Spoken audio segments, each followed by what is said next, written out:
Parte ng buhay ng mag-asawa ang pagbibigay ng oras para mapaligaya ang isa't isa. Dahil isa yon sa mga paraan para may paramdam nila ang kanilang pagmamahalan.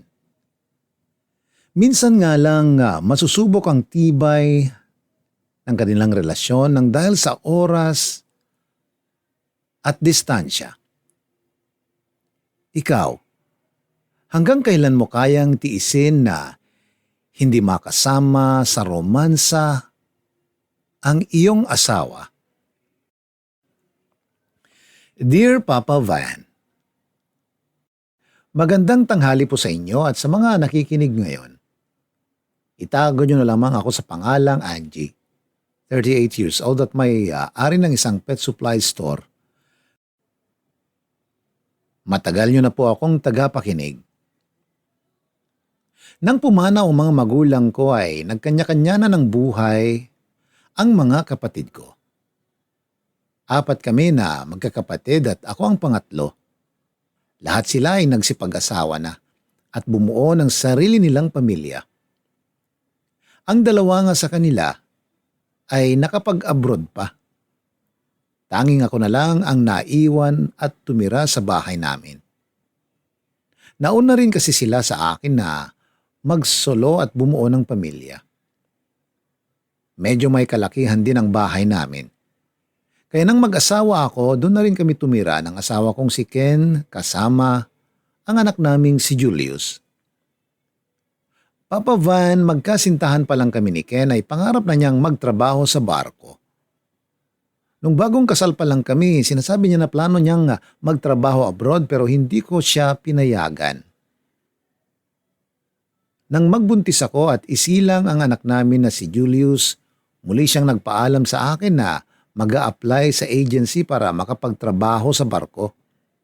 Pero sinabi ko na hindi ko kayang alagaan ng mag-isa ang anak namin kaya hindi mo na siya nagpumilit. Pero nang mag 8 years old na ang anak namin, doon siya muling nagsimula na kumbinsihin ako tungkol sa plano niya na pagtatrabaho sa abroad. Malaki na raw kasi ang anak namin at hindi na alagain. Kaya hindi na ako nahihirapan kahit lumayo siya. Ken, maayos naman ang buhay natin dito . Pareho tayong may maayos na trabaho at nagagawa nating kumain ng 3 beses sa isang araw. Pagpipigil ko sa kanya. Han naman, hahayaan na lang ba natin na makontento tayo sa kung anong meron tayo ngayon? Alam mo naman na habang tumatagal, tumataas ang mga gastusin. Paano kung dumating ang araw na hindi na natin mapagkasya ang perang kinikita natin? Paano kung magkasakit si Julius o kaya ikaw o ako? Hindi rin magtatagal, mag-aaral sa college ang anak natin. Mahihirapan tayo na igapang yun. Gusto ko lang na maging handa tayo. Mahirap pero konting sakripisyo lang naman ang hinihingi ko sa'yo, Angie. Sakripisyo para sa anak natin. Paliwanag pa niya na hindi ko na nagawang kontrahin. Papa Van, maayos naman ang kinikita ni Ken sa pinagtatrabahuan niyang kumpanya. Meron rin akong trabaho noon sa isang boutique. Pero gusto pa rin niya ng mas magandang buhay para sa amin ng mag-ina niya. May ibang pinsan din kasi siya na nagtatrabaho sa barko at nakita niya ang pag-asenso ng buhay ng mga ito. Pangarap niya rin na may paayos ang aming bahay dahil may kalumahan na yon. Gusto niya rin na hindi na ako nagtatrabaho para sa butik at sa bahay na lang para mas maalagaan ang anak namin. Kahit labag sa loob ko, nang may pasa niya ang medical exam sa agency na pinag-applyan niya, wala na akong nagawa, kundi ang payagan siyang umalis. Papa Van, kahit pinayagan ko ng asawa kong makapagtrabaho siya sa cargo ship sa Sweden, sumama pa rin talaga ang loob ko. Ilang araw ko siyang hindi kinausap o kinibo sa loob mismo ng bahay namin. Kasi sa totoo lang, hindi ko alam kung paano ba ako magpapatuloy noon nang hindi siya kasama. Oo, magtatrabaho lang siya ng ilang taon na malayo sa amin ng anak ko. Pero paano kung makakita siya ng ibang babae doon? Paano kung matukso siyang gumawa ng kasalanan? Paano kung masira ang pamilya namin dahil sa ambisyon niya na mapaganda ang buhay namin? Yun lang naman ang mga dahilan kung bakit ayoko siyang umalis para magtrabaho sa malayo. Kasi sa totoo lang, kahit naman ako ay gusto ko nang mapabuti ang buhay namin, kagaya ng ibang kapatid ko na nasa abroad, gusto ko na maibigay sa nag-iisang anak namin ni Ken ang mga bagay na higit pa sa pangangailangan niya.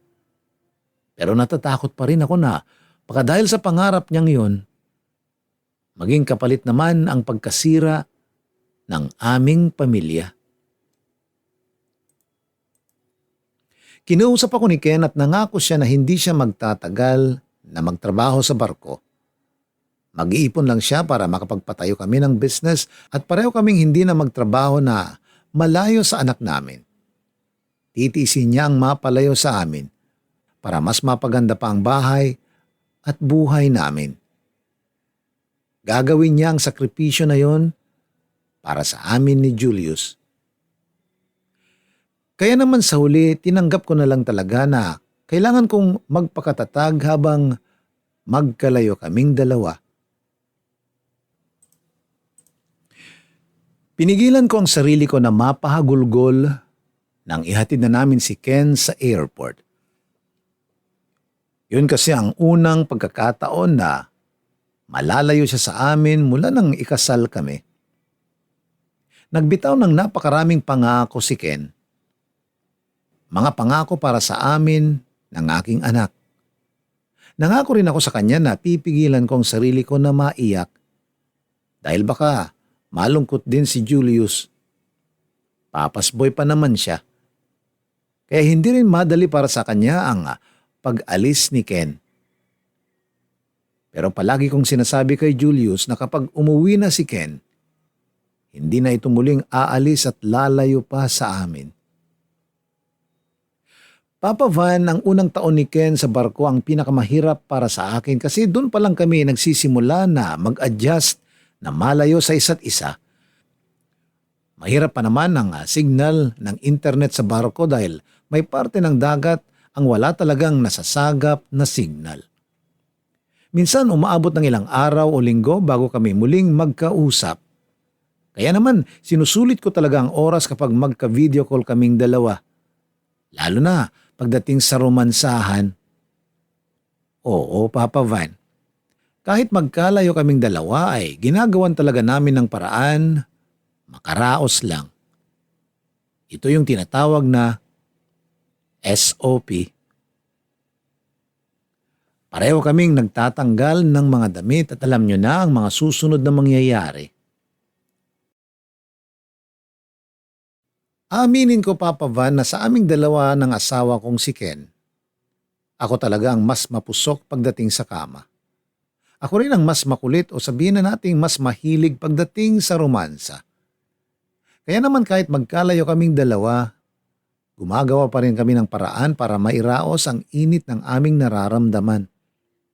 Mabuti na nga lang at may sarili siyang kwarto sa barko kaya hindi siya nahirapan na gawin yon. Sa ganung paraan, kahit papano ay naibibigay pa rin namin sa bawat isa ang pangangailangan ng aming mga katawan. Sa paglipas ng mga araw at buwan, naging okay naman ang ganung setup namin. Kahit papano nakakaraos kaming mag-asawa. Isang araw, pinaalam ni Ken sa akin na minessage raw siya ng nakababatang kapatid niyang si Dennis at nakiusap na sa amin muna titira. Sa Laguna raw kasi ito na assign bilang foreman sa isang construction site. Malaking project daw yon at matatagalan siya sa Laguna kaya kailangan niya ng matutuluyan. Dahil may bakanteng kwarto sa bahay, pumayag na rin ako lalo na nga at magbabayad din naman ng upa doon ang bayaw ko. Ikaw na pala yan, bayaw. Lika, pasok ka. Pagkabukas ko ng pinto, nang may mag-doorbell. Salamat. Kumusta ka na? Bati naman niya. Ayos naman, pero medyo tumaba. Sagot ko naman. Hindi naman masyado. Parang ngang wala namang nagbago sa itsura mo mula nang huli tayong magkita nung araw ng kasal ni Kuya Ken. Diretsyong saad niya na hindi ko alam kung may halong pambobola. Sus, wala kayong pinagkaiba ng kuya mo. Ito nga pala yung kwarto mo. Pagkasambit ko ay dumiretso na ako sa kusina para ipaghanda siya ng merienda. Papa Van, kaedad ko lang din halos ang bayaw ko. Sa pagkakatanda ko, parang 3 beses ko pa lang siyang nakita noon. Ang huling beses ay nung araw ng kasal namin ni Ken. Taga Bicol kasi talaga ang asawa kong si Ken. Pero dito na siya nagtrabaho sa Laguna kung saan nga kami nagkakilala. Kaya lahat halos ng kamag-anak niya ay nasa Bicol din. Dalawa lang silang magkapatid at ulila na rin sila sa mga magulang. At nang magkaroon ng trabaho sa Laguna si Dennis, ang asawa kong si Ken kaagad ang naisipan niyang lapitan para sa bahay na pwede niyang tuluyan. Maayos namang makisama si Dennis nang tumira siya sa bahay namin. Hindi kami madalas mag-usap dahil maaga siyang umaalis ng bahay at malalim na ang gabi kung umuwi. Paminsan-minsan din naman kapag wala siyang trabaho, nagluluto siya sa kusina at nakakatuwa lang nang makita ko na nakikipaglaro siya sa anak kong si Julius. May basketball court kasi na malapit sa bahay namin. At doon madalas na maglaro si Julius. Nang mapadaan ako ron, nakita ko na tinuturuan niya si Julius kung paano ang tumakbo at mag-shoot ng bola sa ring. Para nga silang mag-ama na nagbabanding noon. Natuwa din ang asawa kong si Ken nang ikwento ko yun sa kanya. Ang sabi niya, at least kahit papano, napupunan ni Dennis ang pagkukulang niya bilang ama sa anak namin. Nakita ko rin na mahilig talaga sa mga bata si Dennis. Dahil kahit yung mga bata sa kapitbahay namin ay binabati at nginingitian niya. Naisip ko na siguro, gusto niya na rin magkaanak pero sadyang wala pa siyang nobya kaya hindi niya magawa yon. Hindi rin naman kami masyadong nag-uusap na dalawa tungkol sa personal na buhay niya. Pero nang minsang mainis ako dahil hindi ko makontak si Ken ng ilang araw, naisipan kong uminom ng alak sa may sala. Saktong tulog na kasi noon ang anak ko. Ako naman, hindi mapakali at makatulog sa kakaisip kay Ken kaya napainom. At naging daan yon para magkaroon kami ng oras na makapag-usap ng bayaw kong si Dennis. Oh, Angie, bakit nagsosolo kang uminom dyan? Tanong niya nung madatnan ako. Wala naman akong ibang pwede na makasamang uminom eh. Sagot ko naman. Ako, kung papayagan mo ako na samahan ka. Agad naman niyang mungkahi. Nahiya naman ako kung tanggihan ko kaya pinayagan ko na. Noon nga ay inusisa niya kung bakit ako nainom. Kung may problema raw ba kami ng kuya niya. Doon ko na nga nilabas ang bigat ng nararamdaman ko, Papa Van. Ikunento ko sa kanyang naiinis at masama lang talaga ang loob ko kaya napainom ako ng alak kahit madali akong malasing. Naiinis ako kasi namimiss ko na ang asawa ko. Pero hindi ko man lang siya makontak.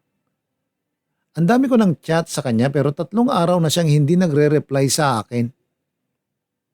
Nagsabi naman siya na mapapadaan na sila sa parte ng dagat na mahirap ang signal.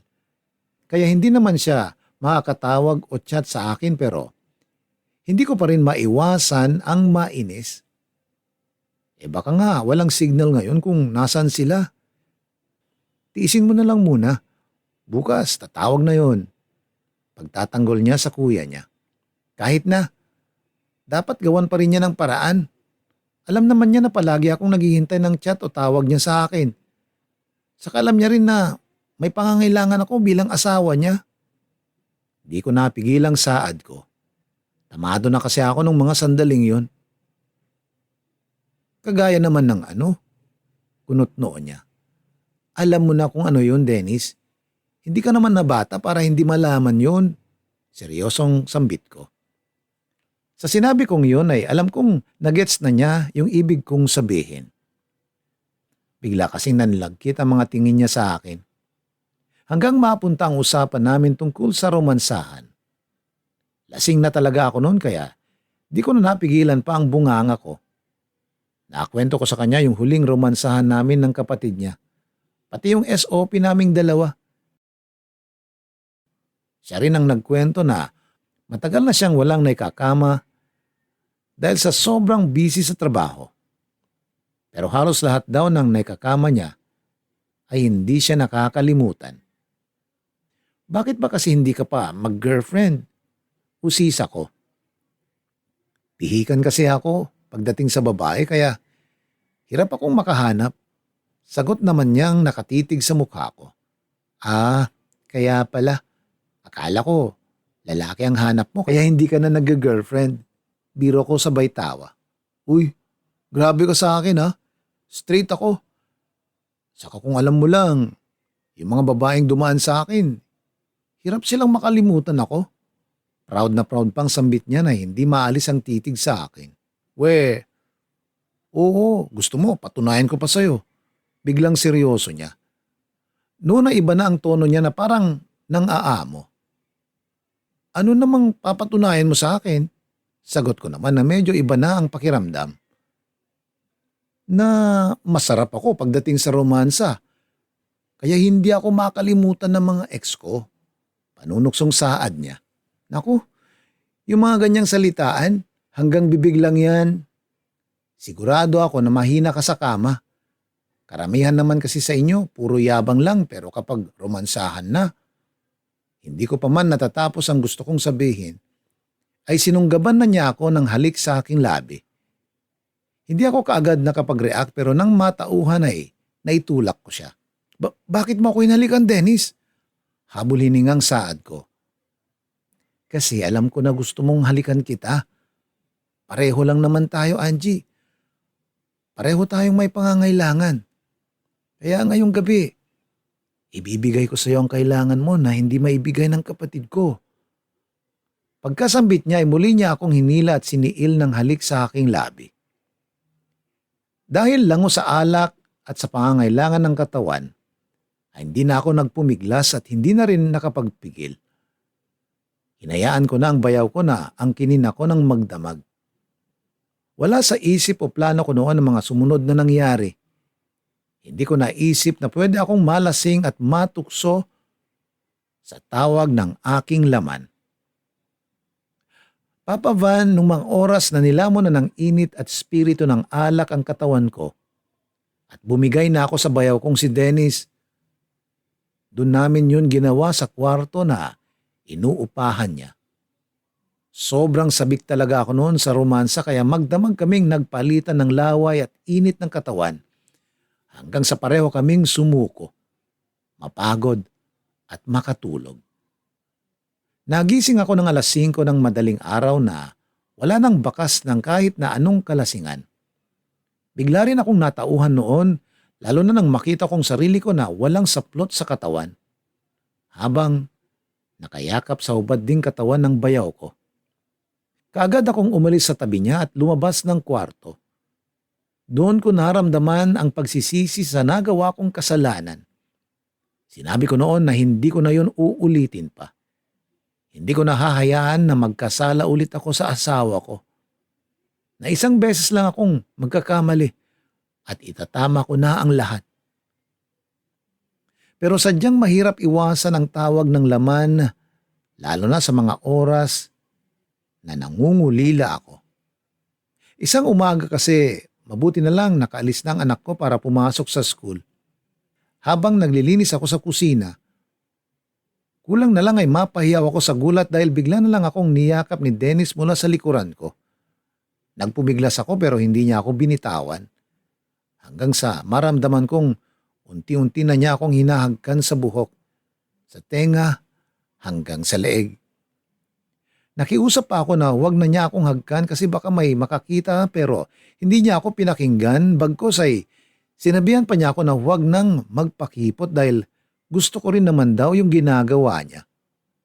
Huwag daw akong mag-alala dahil hindi to makakarating sa kuya niya na asawa ko. Kaming dalawa lang daw ang makakaalam ng lahat ng pagpapasarap na gagawin namin. Ilang sandali pa nga ang lumipas ay nakuha na ni Dennis ang kiliti ko at sa pangalawang pagkakataon ay muli akong bumigay at may nangyari na naman sa amin ng bayaw ko. Sa mismong kwarto namin ng asawa kong si Ken. At ang malala, wala na akong wisyo ng alak, kundi nasa tamang katinuan na ako. Papa Van, doon na nagsimulang magtuloy-tuloy ang maling ginagawa namin ni Dennis. Lalo na kapag may mga araw na hindi nakakatawag sa akin si Ken. Minsan nga mas okay na sa akin yung hindi siya tumatawag. Parang hindi ko na siya masyadong namimiss. Hindi ko naman masasabi na may relasyon kami ni Dennis dahil tawag lang ng laman ang dahilan kung bakit hinahayaan ko na may mangyari sa aming dalawa. Kumbaga, ginagamit ko lang si Dennis para mapunan ang pangangailangan ng katawan ko bilang isang babae. Sa totoo lang kasi hindi hamak na mas gwapo si Dennis kaysa sa asawa kong si Ken. Mas matangkad siya, mas maganda ang pangangatawan, at maganda rin ang kanyang mga mata. Ang asawa ko kasi, may kaliitan. Malaki ang tiyan tapos sira na ang ngipin sa harapan. Naisip ko nga noon na siguro kung nauna ko lang nakilala si Dennis kaysa kay Ken, baka siya ang napili ko na mapangasawa. Dahil sa itsura at galing ni Dennis pagdating sa romansa, walang babae ang hindi magkakagusto sa kanya. Pero nang mga oras na yon, sigurado naman akong mahal ko ang asawa kong si Ken. Sadyang kailangan ko lang ang bayaw kong si Dennis para hindi ko na hanap-hanapin ang sarap ng pakikipagromansahan sa isang lalaki. Sa pagdaan ng mga araw, buwan at taon, halos gabi-gabi ay nagsisiping na kami ni Dennis na parang mag-asawa. Kapag nagvi-video call kami ng asawa ko at gusto niyang mag-SOP kaming dalawa, minsan ay natatanggihan ko na siya dahil mas gusto ko na ng totoong romansahan kaysa sa video call lang. Minsan nga muntik na niya akong mahuli dahil napansin niyang mapula ang leeg ko. Mabuti na lang nakaisip ako kaagad ng dahilan. Sinabi kong nagkaka-rashes na naman ako dahil sa sobrang init pero ang totoo'y chikinini ito na nilagay ni Dennis.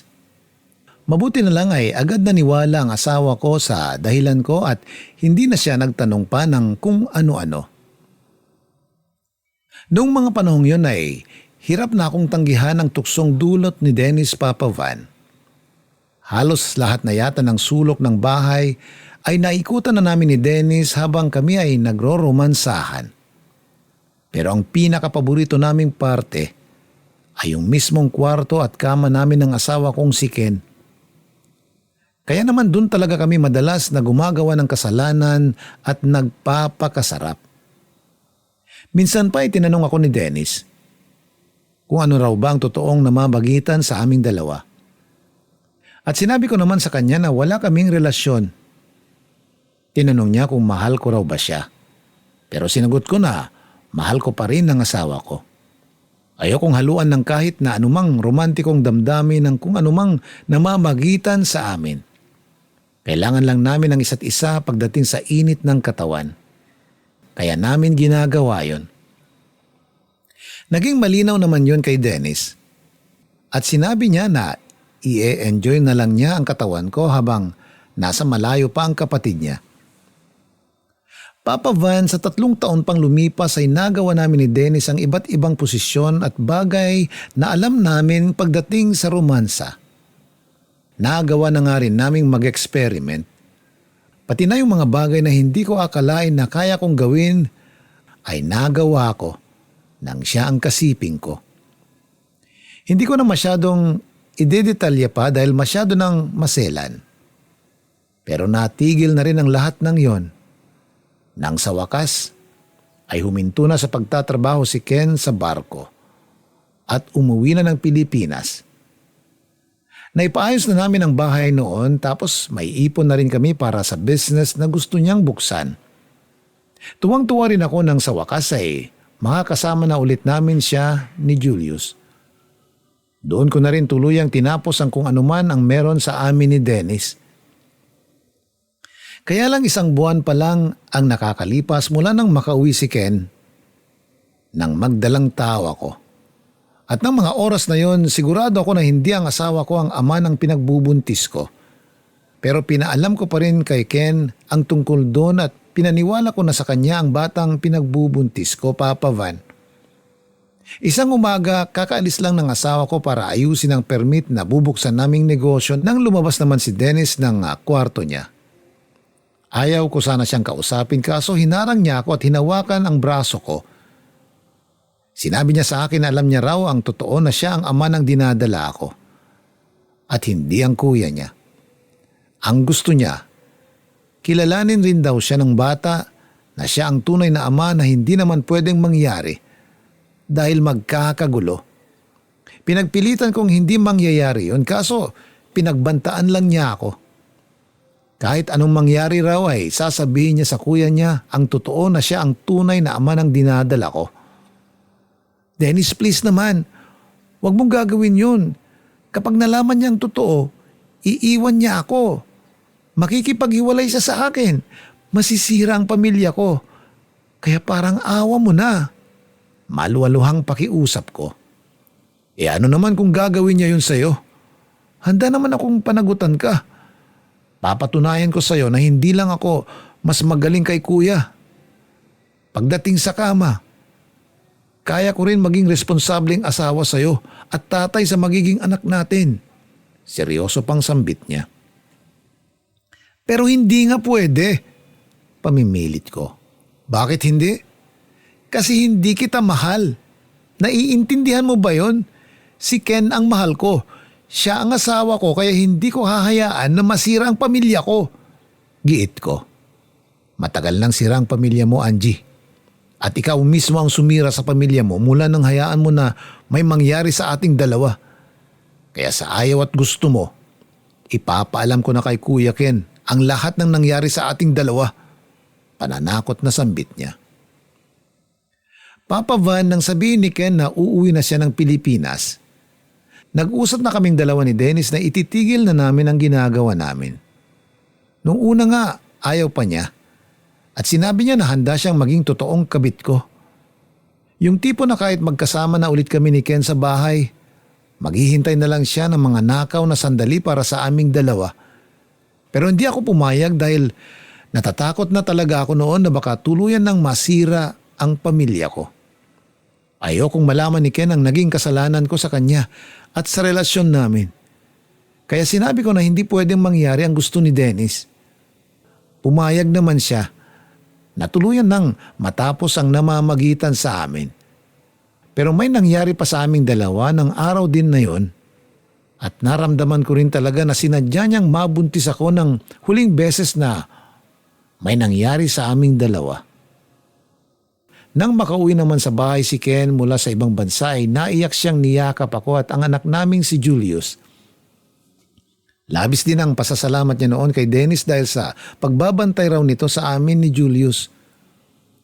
Palihim pa kaming nagkangitian ng bayaw ko habang yakap ito ng asawa ko.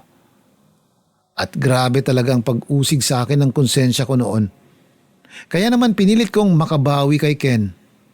Naging mas malambing ako sa kanya at pagdating sa pakikipagromansahan, ako talagang mas nagtatrabaho. Nagulat nga siya dahil parang ang dami ko na raw alam gawin. Sinabi ko na lang na pinag-aralan ko yun para makabawi kami sa pag-uwi niya. Papa Van, nang ma-delay ang menstruation period ko ay nag-pregnancy test na kaagad ako noon.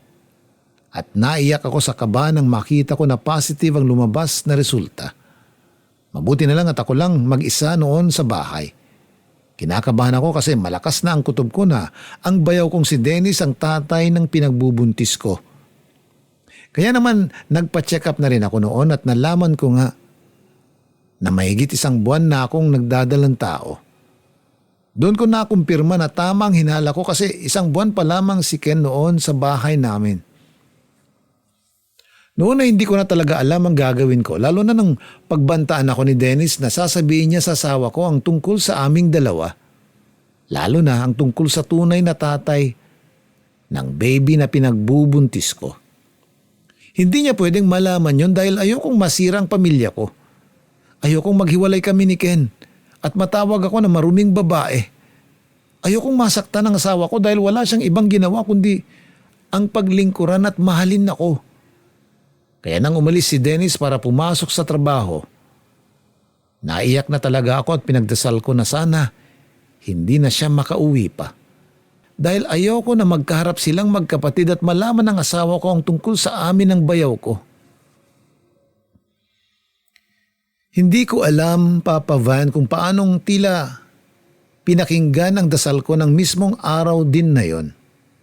Buong maghapon akong hindi mapakali dahil sa pagbabanta na iniwan sa akin ni Dennis. Nang makauwi nga si Ken sa bahay, napansin niya na balisa ako. Pero sinabi ko na lang na medyo masakit ang ulo ko. At habang naghahaponan kami sa komedor ng bahay, nagulat na lang kami sa dumating na bisita at nagpakilalang katrabaho raw ni Dennis. Sinabi niya sa amin ang masamang balita na naaksidente raw si Dennis at wala ng buhay. Nabagsakan daw ito ng gumuhong pader ng building na kanilang ginagawa. Naluha noon ang asawa ko at pati ako ay naiyak na rin. Magkahalong emosyon na ang naramdaman ko lalo na nang makita ko ang katawan ni Dennis na isang malamig ng bangkay. Hanggang siya ay mailibing na. Naiyak ako dahil pakiramdam ko ako ang may kasalanan kung bakit siya namatay. Papa Van, ilang taon na rin ang nakalipas mula nung mangyari ito. At ngayon ay mag-aapat na taon na ang pangalawang anak ko. Habang lumalaki siya, mas nagiging kamukha niya si Dennis. Ni wala siyang nakuhang kahit na ano sa itsura namin ng asawa kong si Ken. Palagi pang nagbibiro si Ken na siguro raw ay kay Dennis ko pinaglihi ang anak namin kaya kamukhang kamukha ito ng kapatid niya. Ang hindi niya alam, ang kapatid niya mismo ang tunay na tatay ng pangalawang anak ko. Ngayon ay naguguluhan na ako sa kung ano ba ang dapat kong gawin. Dapat ko pa bang ipaalam kay Ken na hindi siya ang tatay ng pangalawang anak ko? Pero bakit ko pa gagawin yun? Kung patay na rin naman ang kapatid niya. Dapat bang hayaan ko na lang na si Ken ang kilalaning tunay na tatay ng pangalawang anak ko? O dapat na malaman nila ang totoo? Kahit malaki ang posibilidad na tuluyang masira ang pamilya ko. Papa Van, ang daming katanungan sa isipan ko na hindi ko alam kung saan kukuha ng isasagot. Naguguluhan pa ako ngayon pero siguro balang araw, panahon din ang makakapagsabi kung ano nga ba ang dapat kong gawin. Ngayon, sisikapin ko na lang muna na itago ang katotohanan sa asawa ko kahit alam kong mali at mahirap. Hindi ko hinahangad na maintindihan niyo ako. Gusto ko lang talagang i-share itong kwento ng buhay ko para kahit papano mabawasan ang bigat ng nararamdaman ko. Wala kasi akong alam na ibang mapagsabihan ng sikreto at nararamdaman ko, kundi kayo lang. Papa Van, hanggang dito na lang at sana mabasa mo rin itong kwento ko. Maraming salamat. Ang inyong forever kapuso at kabarangay, Angie.